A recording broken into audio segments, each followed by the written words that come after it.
Kaixo egunon. Egunean 500 kafesne saltzen ditu zure kafetegiak, baina bezero batek kafe hutsa eskatu eta ez alduzu ezer ulertu. Euskaldiko txapa ikusten duzun bakoitzean, giharrak gogortzen altzaizkizu. Lasai egon, hemen duzu zuk behar zenuena. Kafearen inguruko euskara ikastaro expresa. Bat, kafesne bat mesedez. Kafe es kafe, esne es leche. Beraz, café gehi esne, café con leche. Bat es 1 y mesedez es por favor. Café esne bat mesedez, un café con leche por favor. Bi, ebakia mesedez. Ebaki es cortar. Ebakia quiere decir cortado. Así que ebakia mesedez, un cortado por favor. Hiru, café hutsa mesedez. Huts quiere decir falta, error, fallo, defecto, carencia, vacío, cero. Así que café hutsa quiere decir un café vacío. Esto es un café solo, sin leche, vamos. Lau, azukrerik gabe.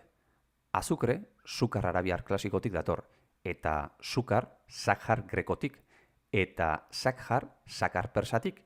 Eta sakar, xarkara sanskritotik. Baina ez duzu guzti hori zertan jakin behar. Azukre quiere decir azúcar. Azukrerik gabe, sin azúcar. Bost, kafesne beroa mesedez.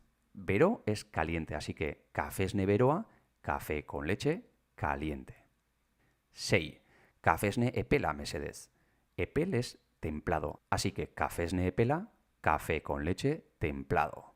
Zazpi, eramateko kafesne bat mesedez. Eraman quiere decir llevar.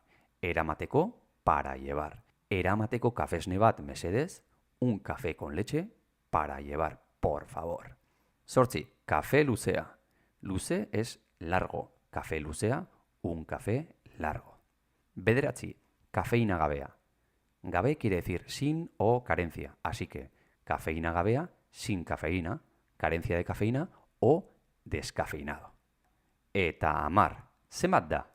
Zenbat quiere decir cuánto. Da quiere decir es. Zenbat da, ¿cuánto es?